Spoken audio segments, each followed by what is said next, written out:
Assalamu alaikum wa rahmatullahi wa barakatuh, and welcome to the Hanafi Fiqh class with myself Abu Mus'ab. We are still currently doing the kitab of Imam Ashurun Bulali rahimahullah, which is known as Noorul Eedhaah.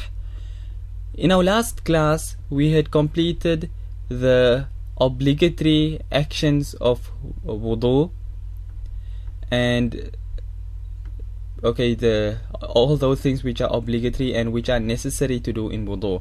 So what we're starting with this week inshallah is those things which are sunnah in wudu. So this chapter is Faslun fi bayani sunanil wudu, the chapter regarding the explanation of those things which are sunnah in wudu. So we can start from here. Bismillahi walhamdulillahi wassalatu wassalamu ala rasulillahi wa ala alihi wa sahbihi wa man wala. So he says, Faslun fi bayani sunanil wudu. He says, يُسَنُّ فِي الْوُضُوءِ ثَمَانِيَةَ عَشَرَ شَيْئًا. There are 18 actions which are sunnah to do in wudu. These actions are: number 1, غَسْلُ الْيَدَيْنِ إِلَى الرُّسْغَيْنِ, washing both hands until the wrists. Now, although he does not, with this kitab being the type of kitab that it is, a very basic beginner level, entry level Hanafi fiqh kitab, naturally it does not give dalil.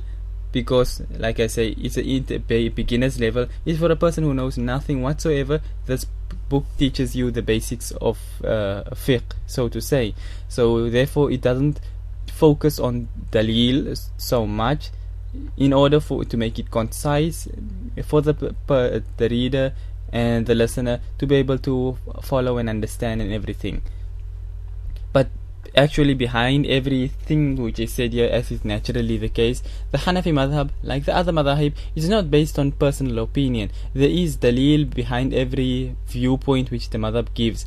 And like this, for example, just this one here, that غَسْلُ الْيَدَيْنِ إِلَى الرُّسْغَيْنِ. For those of you who have been listening to the radio from right in the beginning, when we did 2 classes from Al-Hidayah of Imam Al-Marghinani rahimahullah, and the class from Bada'i al-Sana'i of Imam Al-Kasani rahimahullah, you would have remembered that when we came to this point in time with regards to washing the hands, then in there they mentioned dalil, because naturally both those kitabs are of a much higher advanced level, and there they give dalil. So the dalil, for example, on this point here is the hadith wherein Rasulullah sallallahu alayhi wasallam had said, إِذَا اسْتَيْقَظَ أَحَدُكُم مِّن نَوْمِهِ فَلَا يَغْمِسَنَّ يَدَهُ فِي الْإِنَاءِ حَتَّى يَغْسِلَهَا. That Rasulullah sallallahu alayhi wasallam said, when one of you wakes up from sleep, then he should not submerge his hand in the container. Obviously, understanding everything in its proper context, there was no taps that you open with running water. So everybody would perform wudu from a container where water was stored in.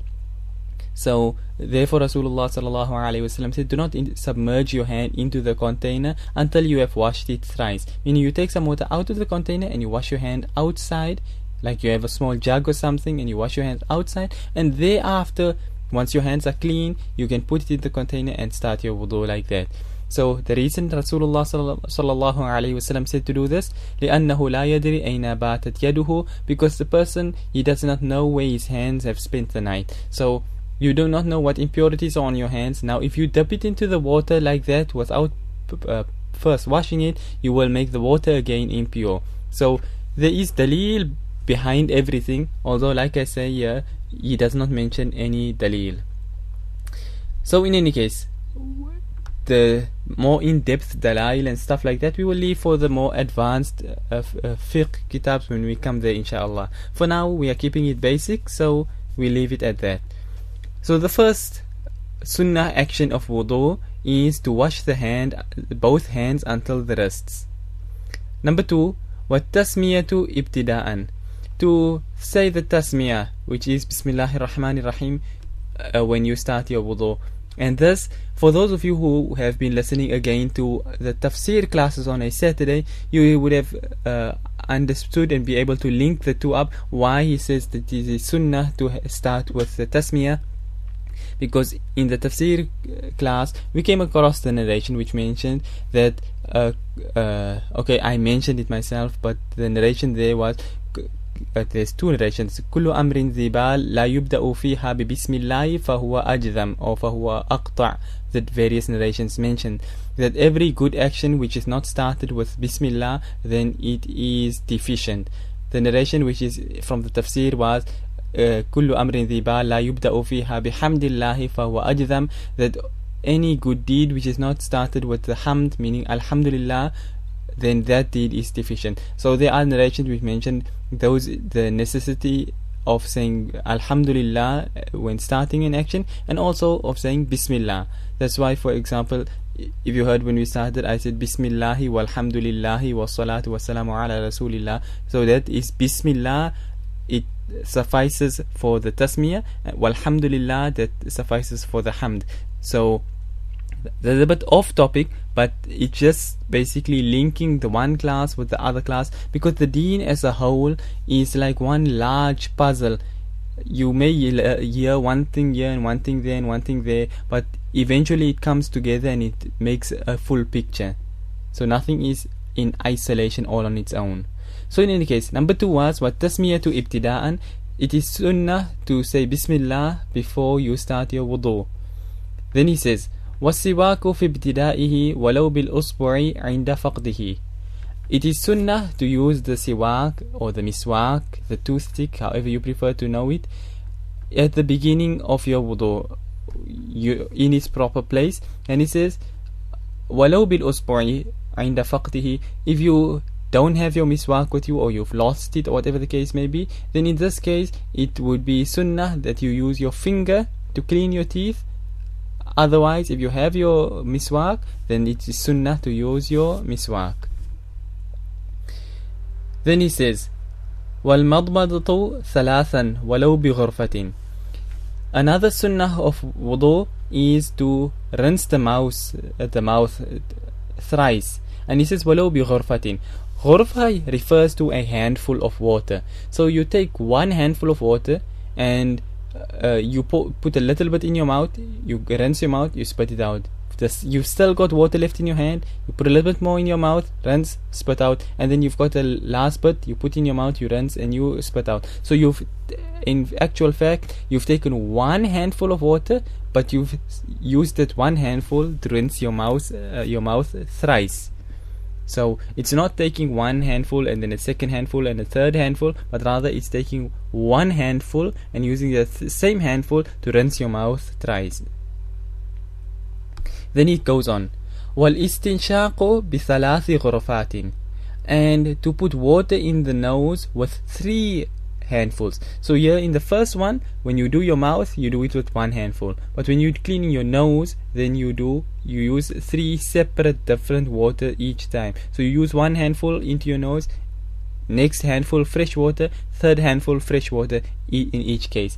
Now when it comes to the terms with regards to cleaning the nose, al-istinshaq refers to, as you can say, running water into the nose, or as you can also say, pulling water upwards into the nose. Another additional term is used which has not been mentioned here, but that is istinthar. So you have istinshaq, which is to pull in, and istinthar, which is to blow out. So it says here when you're pulling the water into your nose, you use 3 separate handfuls of water, one handful for each time. Then he says وَالْمُبَالَغَةُ فِي الْمَضْمَضَةِ وَالْإِسْتِنْشَاقِ لِغَيْرِ الصَّائِمِ. And to go far and pull the water deep into your nose and to gargle to the back of your throat, it is sunnah for a person who's not fasting. And this is something I did comment on in the past in one of our previous classes. The reason for this, the implication which is given here, is implying to another ruling which will come in the chapter of fasting, inshallah, which is, and I also mentioned last time the hadith as well, that balighu fil istinshaqi illa an takuna sa'iman, wherein Rasulullah sallallahu alayhi wasallam said that pull the water deeply into your nose except when you are fasting. This hadith is giving the same implication that this quote from the kitab is giving, that the reason why you don't pull it in deeply is because when you pull it deeply, what happens is that the water goes down your throat. And when the water goes down your throat, then it breaks your fast. Because anything, whether it's intentional or unintentional, when it goes down your throat, then your wudu breaks. So here he says that you gargle and you pull the water deep into your nose when you are not fasting. When you are fasting, then you don't do it that far. Lightly into your nose and light rinse of your mouth, but nothing deep that will cause any water to go down your throat. Because whether you intended it or you did not intend it, it's an accident, anything, it will not be excused. Your fast will still break. Okay, the next one he says, وَتَخْلِيلُ اللِّحْيَةِ الْكَثَّةِ بِكَفِّ مَاءٍ مِنْ أَسْفَلِهَا. And to make khilal of the beard, meaning to pass the fingers through a thick beard with a palm full of water from the bottom upwards. So you take water, you put it in your palm, and then you pass your fingers through from the back bottom of your beard up through to the front. He say to do this when you've got a thick beard, then this is sunnah. And this, with regards to a thick and a thin beard, we did this also previously in Al-Hidayah of Imam Al-Marghinani rahimahullah.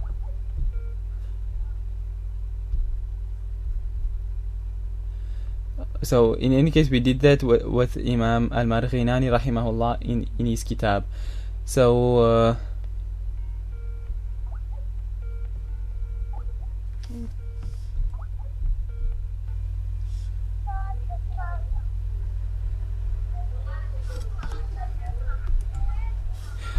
okay, in any case, so he says that when you have a thick beard, just to quickly run through it again, when you have a thin beard, then you wash your chin, because it's possible, because your beard is wispy, it's thin, it's easy for the water to get through. But when your beard is thick and now you have difficulty, your chin is not showing because your beard covers it entirely, then in this case it becomes sunnah to just like this pass your wet fingers through your beard, to make this so that there is some semblance of you washing your as you can say, your beard in that sense. Okay, then continuing on, the next sunnah he says وَتَخْلِيلُ الْأَصَابِعِ, and to pass the wet fingers through one another. Now this, how this is done, again, your hands are wet, both your hands, then you just pull your fingers through one another. Okay, the takhlilul asabi', it's quite simple. You pass your wet fingers through, like if you interlace your fingers, so just like that, you pass your right through your left and your left through your right. That's what is takhlilul asabi', how you make khilal of the fingers, meaning you pass your wet hand between the fingers. And this is done both for your hands, and you do it for your feet as well. When it comes to your feet, then although he does not mention the method over here, but it's mentioned in the hadith that Rasulullah sallallahu alaihi wasallam, who used to take his small finger and would clean between his toes in that manner using his small finger. So both you do. Asabi' is used, as you can say, the English word for it would be digits, and your digits refers to both your fingers and your toes. So asabi' is used both for the fingers and for the toes at times. So in any case, it is sunnah to make khilal of your fingers and your toes. With your fingers, you use your hands, all four fingers between the other fingers. But when it comes to your feet, you don't pull your fingers through your feet like that, like you do with your hands, but rather you will take your small finger and you will clean between your toes like that. Then he continues on and he says وَتَثْلِيثُ الْغَسْلِ, and to wash each limb thrice. So you wash your hands thrice, you wash your arms thrice, you wash your face thrice. Everything that is there to be washed, you will wash it thrice. And this, again, like I always mention, this is the dalil for everything, and we have passed many of these things in the previous class, but I will mention it at times for those who are new and who has not come across it before. So what is obligatory, as we did previously, is to wash once, but it is sunnah to wash thrice. Then he says, وَإِسْتِعَابُ الرَّأْسِ بِالْمَسْحِ مَرَّةً. It is sunnah to wipe or the entire head once, not thrice, but once. And this also was mentioned, and I'll mention it now again. There's a bit of as you can say, a logical explanation that the ulama have given in Al-Hidayah when we did it in last month or the month before that. I think it must have been in December, which is that when Allah mentioned in the Quran, فَاغْسِلُوا وُجُوهَكُمْ وَأَيْدِيَكُمْ إِلَى الْمَرَافِقِ وَامْسَحُوا بِرُؤُوسِكُمْ, then الأمر المطلق لا يقتضي التكرار, which is an unrestricted command. It does not necessitate repetition. This is the usuli term that the ulama have given as to why you wipe your head once and you don't wipe it thrice. Additional proof is that Rasulullah sallallahu alaihi wasallam performed wudu and he washed his hands thrice and his arms thrice and his feet thrice and his face thrice and wiped his head once only. So therefore we say from this it is sunnah and obviously obligatory as well that you wipe your head once.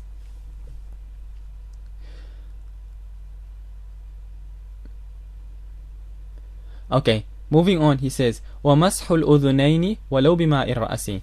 Another sunnah of wudu is to wipe the ears, even if it's done with the water of the head. Meaning you've just made masah of your head, you've just wiped your head now. Now with that same water, without taking new water, you now wipe your ears. So you put your fingers into your ears and with your thumb you go over you wet behind your ears, you wipe behind your ears, and your other finger goes inside and you clean the front portion of your ear. So you make masah of your ear. And he said, that's why he says, وَلَوْ بِمَاءِ الرَّأْسِ, even if it's used with the same water from your head. Now, on this point again, which I did mention again in the past and I'll mention again now, the hadith wherein Rasulullah sallallahu alaihi wasallam said, Al-udhunani min al-ra's, the ears are from the head. Now, this is why the ulama differ as to what is the purpose of this hadith. Is this hadith referring to wudu, as the ulama here take it and they say al-udhnani min al-ra's, that the ears are from the head, meaning that when you wash the head, then you wash your ear, you wipe your ears as well. Others say no, that this is like telling you that the ears belong to the head, more from a creation perspective. So when you wash your face, that is actually when you wash your ears. I mean, you wipe your ears. So the ulama differ on this point as to when the ears are to be wiped in wudu.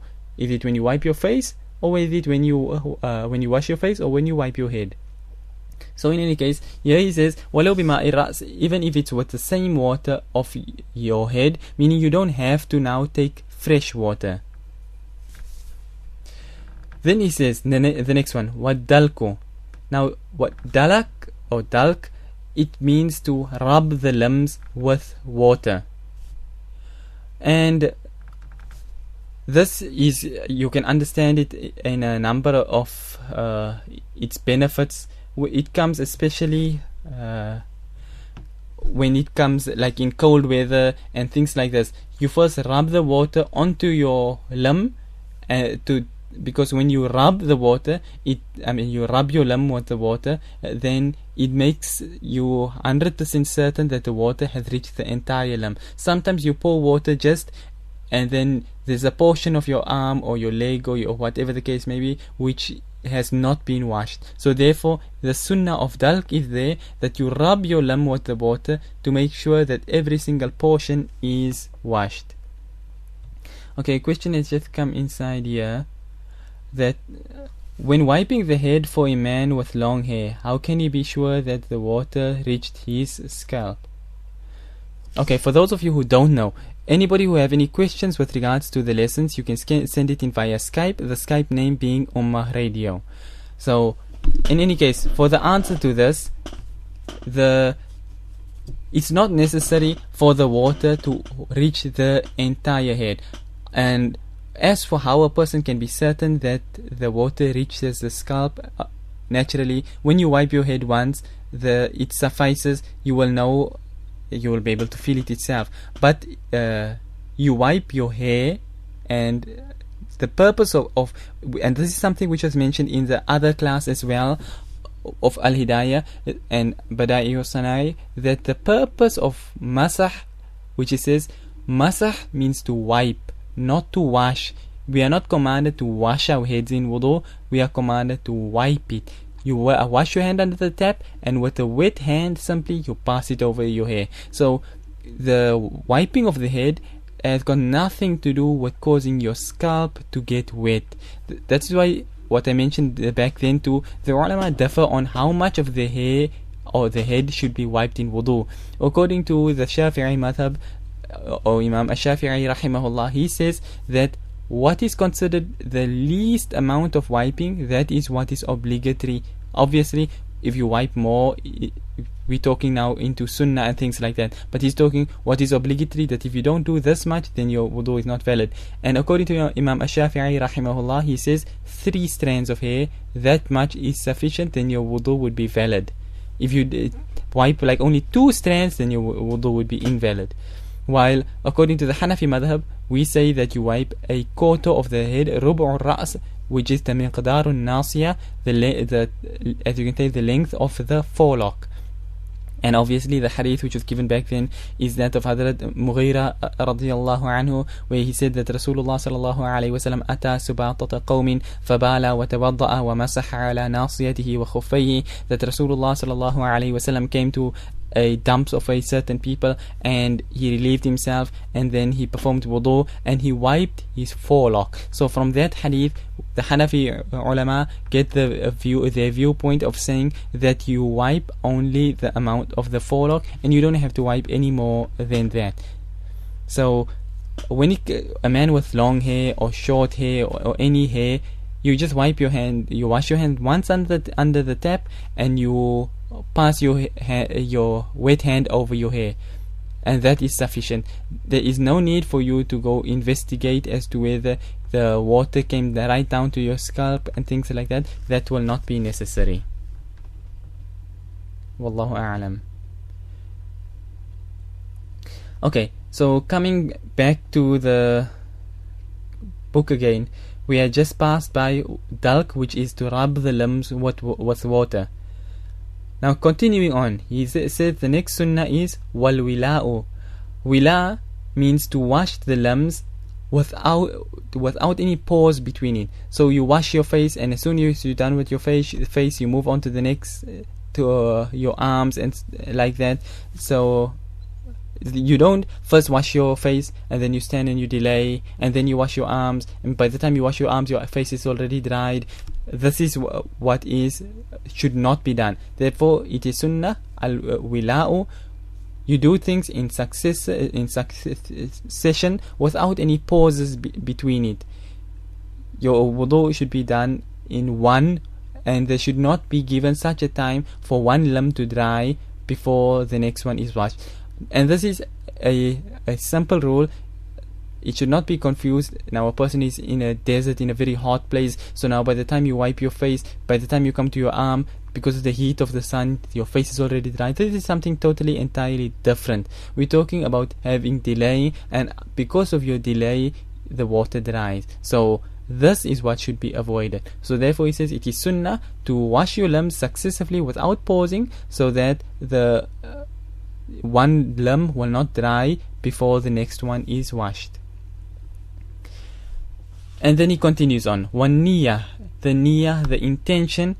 According to the Hanafi madhab, the niyyah for wudu is sunnah, while according to, as we know, the Shafi'i madhab, they say that the niyyah is the intention is a condition for the validity of the wudu.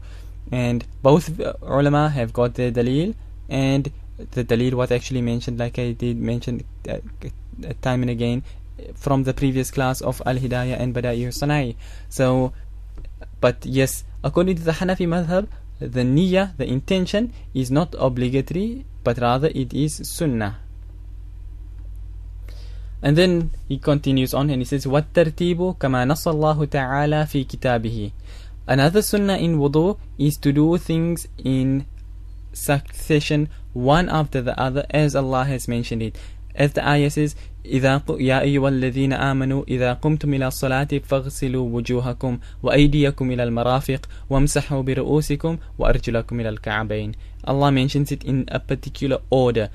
Allah says فاغسلوا وجوهكم, wash your faces, وأيديكم إلى المرافق, and your arms until the elbows, وامسحوا برؤوسكم, and wipe your heads, وأرجلكم إلى الكعبين, and wash your feet until the ankles. So Allah mentioned face first, then arms, then head, and then feet. So there's an order. This is what is known in Arabic as tartib, and this tartib is sunnah.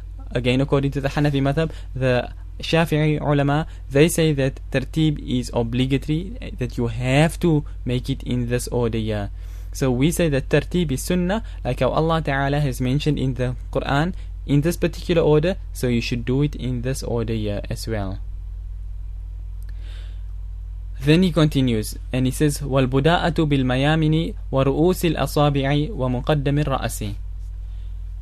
He says that to start from the right, and this is the hadith is also that أن رسول الله صلى الله عليه وسلم كان يحب التيامن في كل شيء, that Rasulullah صلى الله عليه وسلم used to like starting from the right with everything, في تنعله وترجله, with regards to combing his hair and putting on his shoes and everything like that, always starting from the right. So therefore, وَالْبُدَاءَةُ بِالْمَيَامِنِ, to start with the right limb when you're performing your wudu. So you start by washing your hands, you wash your right hand first. When you're washing your arms, you wash your right arm first. When you're washing your feet, you wash your right foot first. Always the right before the left. So this is the one sunnah. And he says وَرُؤُوسُ الْأَصَابِعِ, when you start washing your hands or your arms, you start from the fingertips down, from your fingers, and then you move onto your hand and then your arm till the elbow. You don't start from your elbow and then come down till your fingers.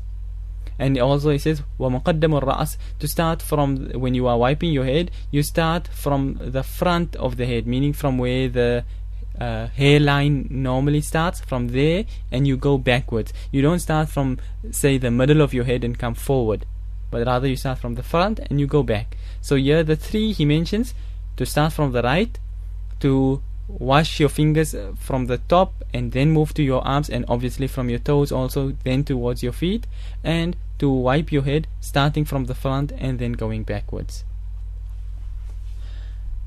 And then he says وَمَسْحُ الرَّقَبَةِ لَلْحُلْقُومِ, another sunnah is to wipe the neck, not the throat.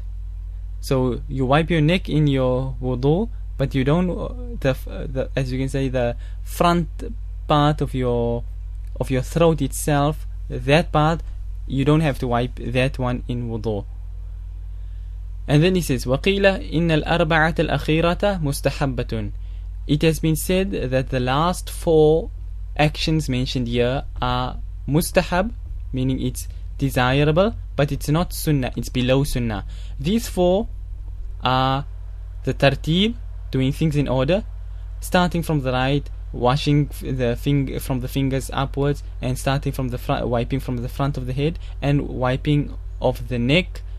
These four things, or rather it's actually three in the last one, that starting from the right and the fingers, but it's actually not counted as three. But in any case, these few things here, this, according to some ulama, these things are actually mustahab and not sunnah. And even some of the other stuff which has been mentioned, as we did in Al-Hidayah as well, the ulama differ as to whether this is sunnah or not sunnah. Some say it's sunnah, some say it's mustahab. You find it like that. But in any case, what we're going now with this kitab here, what Imam Ashrun Bulali rahimahullah had said. So what he said, this is what all we are doing for now. When we come to a later kitab, inshallah, we can see what other ulama had to say. But for now, this is what Imam Ashrun Bulali rahimahullah has said are the sunnah actions, and in the last lesson, the fard, the obligatory actions. And then lastly he said that some say these last four acts are mustahab, and there are those who say that it is sunnah. So that is the end of the chapter with regards to those actions which are sunnah to do in wudu. We can move on to the next chapter. He say فصل في آداب الوضوء, the chapter regarding the etiquette of wudu. So he says من آداب الوضوء 14 شيئا. There are 14 things from the etiquettes of wudu that a person should do.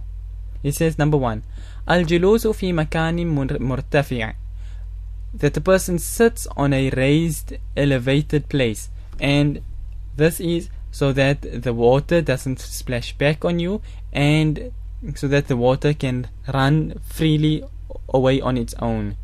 Because if you are sitting in the water and you're splashing the water on you, although the water is not dirty, as we did previously in this kitab, as to what is dirty water and what is, as we term ma'ul musta'mal, used water, which is pure, but it no longer has the ability to purify. So he's just saying here that it is, as you can say, mustahab. These are what you would term, these 14 actions are what you would term as the mustahab, the recommended actions of wudu. So the first one here is to sit on a elevated platform. Number 2, he says واستقبال القبلة, and to face the direction of the qibla, to like how you would face in salah. So even in your wudu you face towards the qibla when you perform your wudu. Then he said وعدم الاستعانة بغيره, and not to seek assistance from somebody else. You make your wudu on your own if it's possible. There are many times a person is outside on a journey, and now you're sitting with, like, say, a big container of water, or there's some jug or something which you are to perform wudu from, but there's no way you can perform wudu, use it and wash yourself at the same time. So in this case, your friend helps you and he pours, and then you perform wudu in this manner. This is a different story. This, he says وعدم الاستعانة بغيره, as far as possible, like especially like in today's times, you can open a tap yourself and things, then you perform your wudu on your own. If necessary, then the ruling changes, obviously, because necessity overrides the other stuff. So in any case here, this is when you have no necessity, then you perform your wudu on your own without taking help from anybody else. A person should not pour water for you or anything of the sort. You should make your own wudu and do it on your own, just like that. Each person performing his own wudu and things like that without help from another person. And then he says وَعَدْمُ التَّكَلُّمِ بِكَلَامِ النَّاسِ. Another mustahab action is that the person should avoid speaking general speech. Now you're sitting and you're performing your wudu and you're talking about how business is going, or how Manchester United lost in last week's game, or things like this. All of this is what is termed as kalamun nas, the speech of people. It's not anything to do with the remembrance of Allah. It's got no it's not dhikr or anything of the sort. These type of speeches should be avoided in wudu. It is as you would say mustahab that you do not speak any of these things in wudu. Then he says وَالْجَمْعُ بَيْنَ نِيَّةِ الْقَلْبِ وَفِعْلِ اللِّسَانِ. And another mustahab thing is that you have both a intention in your heart, which is where the intention actually belongs. So he says both you have the intention in your heart where it's supposed to be, and additionally you also verbally say it by your tongue. So بين نية القلب وفعل اللسان, that فعل اللسان is the verbal and the niyatul qalb is the actual intention in the heart. So you keep your intention in your heart and you verbally say it on your tongue as well. According to Imam Ashrun Bulali rahimahullah, this is mustahab, as you say, desirable or recommended. The next one, he says وَالدُّعَاءُ بِالْمَأْثُورِ, and to make those du'as which are reported from Rasulullah sallallahu alayhi wasallam. Ma'thur, the term is athar, and when we do the hadith class, the term athar I did explain there, but basically athar, the ulama have different usages for the term athar. You have, as you would say, the term hadith, then you have the term called khabar, then you have the term called athar. Now a statement of a sahabi is also called an athar, like you have al-adiyatul ma'thura, the prophetic supplications, you have books like the Adiyah, plural of dua, and Ma'thura is, as you can say, which comes from an athar. Now athar can be used for hadith, and athar meaning a hadith of Rasulullah sallallahu alaihi wasallam, and this term athar can also be used for the statements of Sahaba radiyallahu anhum. So he says here that it is also mustahab that you make the sunnah du'as as well in your wudu. Then he continues on and he says, وَالتَّسْمِيَةُ عِنْدَ كُلِّ عَضْوٍ, and taking the tasmiyah, saying Bismillahir Rahmanir Rahim at the time of washing each limb. So you wash your arms and you say Bismillah, then you wash your face and again you say it, and so on.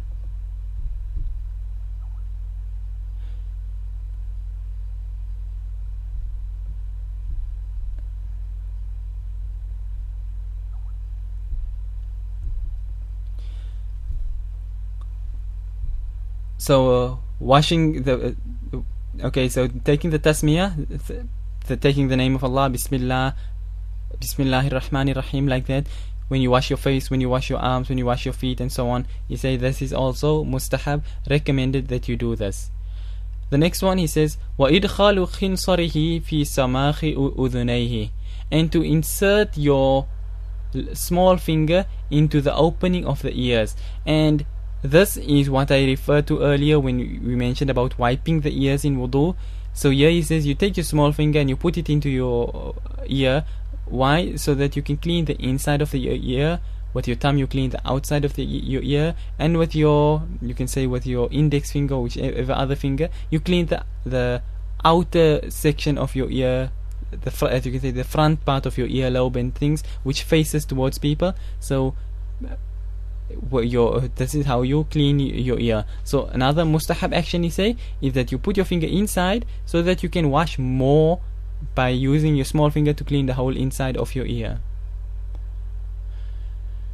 Then he says, وَتَحْرِيكُ خَاتَمِهِ الْوَاسِعِ, and to move a loose wide ring if you have it on your finger. If you are performing wudu and you have a ring on, and the ring is wide enough for water to pass through underneath it, then while you're performing your wudu, you turn your ring while washing your hand so that you can be certain the water reaches everything underneath it.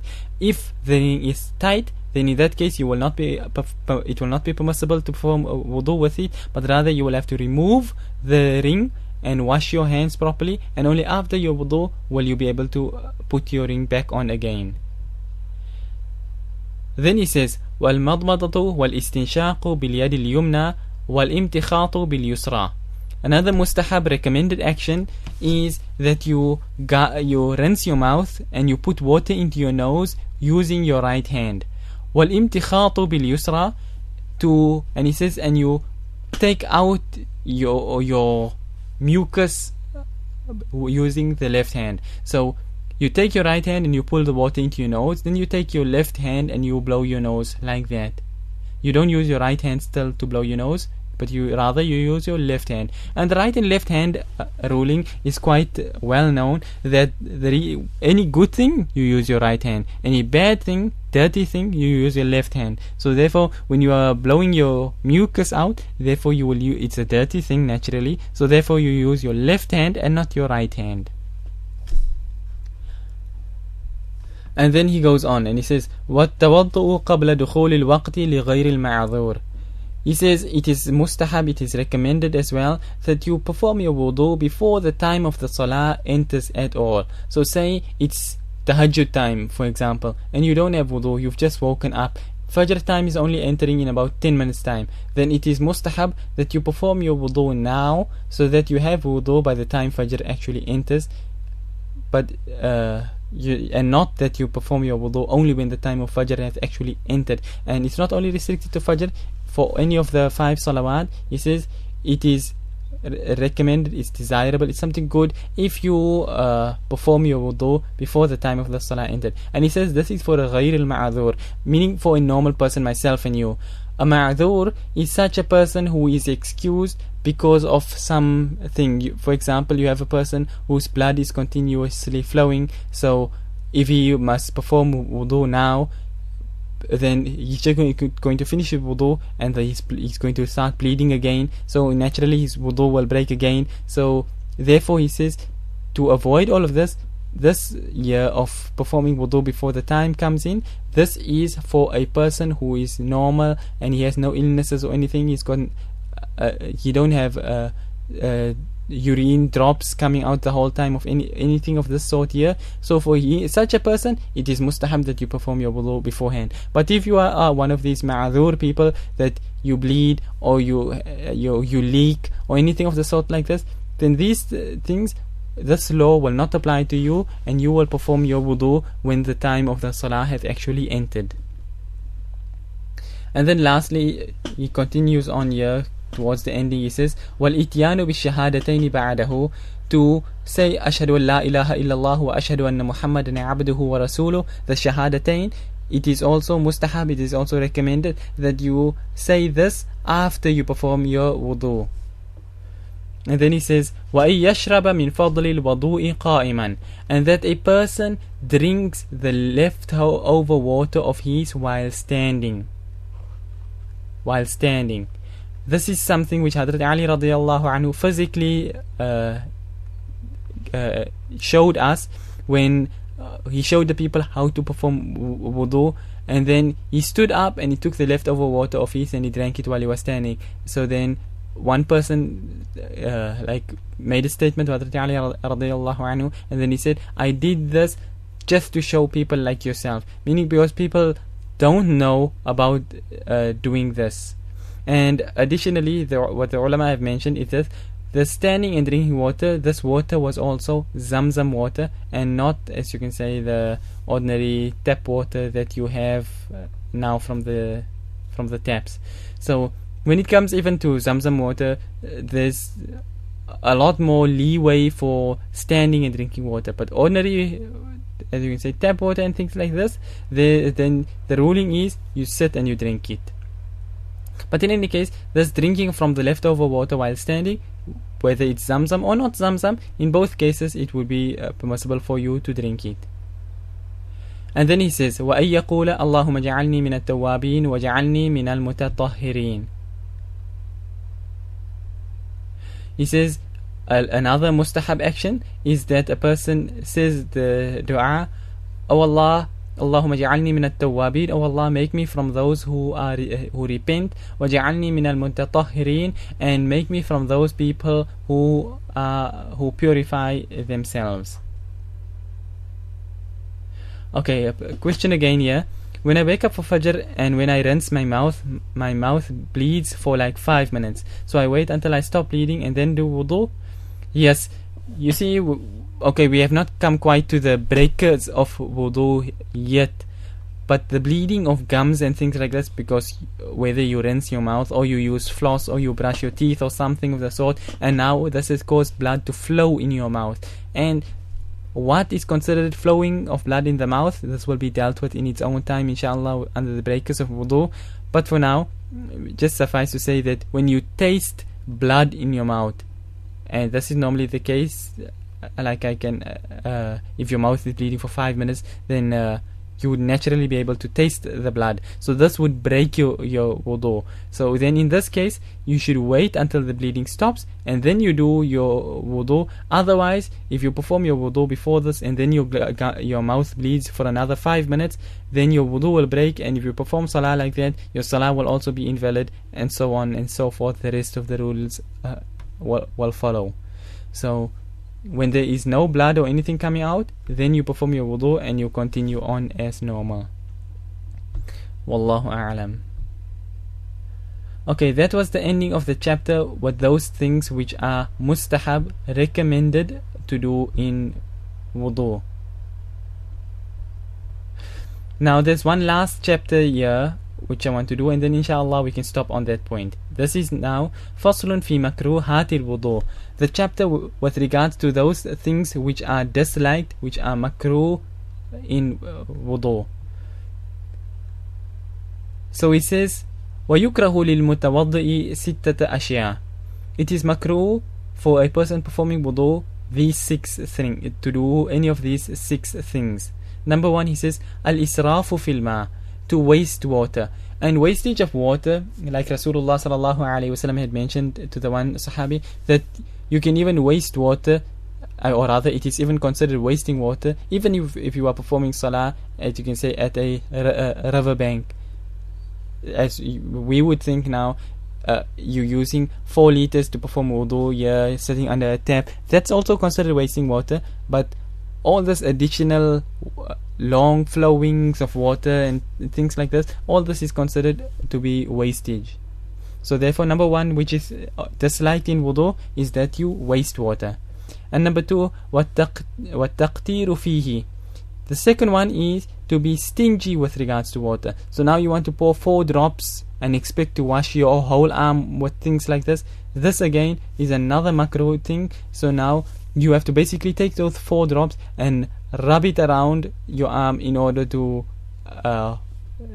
get your arm some semblance of being wet. But we are told to wash the arms and so on, and it's the head which we are told to wipe. So when you are using so miserly amount of water, then it becomes almost as though you are making masah of your arms instead of making ghusl, washing your arms as you have been commanded to do. Therefore, it is makruh that you use a minute amount of water that is not sufficient to wash your limbs properly. He then says the next one, وَضَرْبُ الْوَجْهِ بِهِ, and to hit your face with it. So you don't put water in your hand and you slap it onto your face. This is another makruh action. You put the water in your hands and then you wipe your face with the water in a decent, orderly fashion, and not slapping your face with it.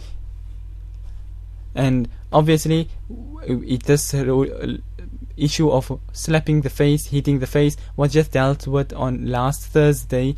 One of the questions came in with regards to the question and A session, with regards to hitting the face and slapping the wife and everything of the sort there. And we know the ruling is that it's not permissible to hit the face.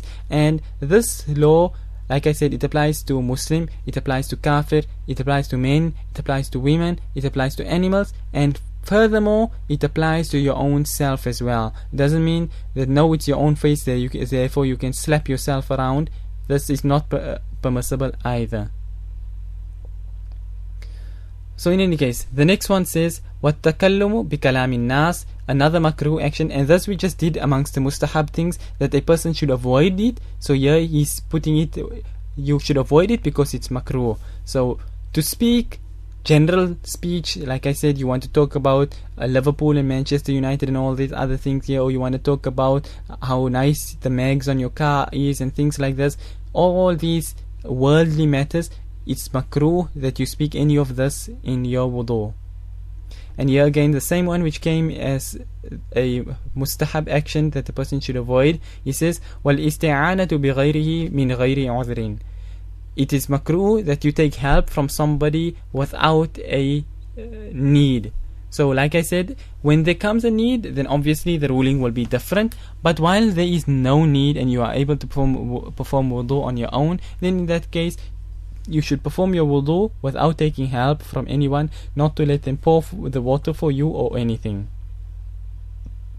And then he says, وَتَثْلِيثُ الْمَسْحِ بِمَاءٍ جَدِيدٍ, and to wipe the head 3 times using new water, meaning you use 3 different, wash your hand, wipe your head, wash your hand, wipe your head, wash your hand, wipe your head, 3 times like this, each time using new water. This is also makruh. And the reason for this, like I mentioned previously, it was mentioned amongst the obligatory actions that you wipe your head once, and here amongst the sunnah actions he said you wipe your head once. Therefore he says to wipe your head thrice is makruh as well. And that is the last and final one of the 6 disliked actions of wudu. The next chapter inshallah will move on to Faslun fi aqsami al-wudu, the categories of wudu, but that we will keep until next time inshallah. So until then, we will end here and we say wa sallallahu wa sallama wa baraka ala nabiyyina Muhammad, subhanallahi wa bihamdihi, subhanakallahumma wa bihamdik, nashhadu an la ilaha illa anta, nastaghfiruka wa natubu ilayk. Wassalamu alaikum wa rahmatullahi wa barakatuh.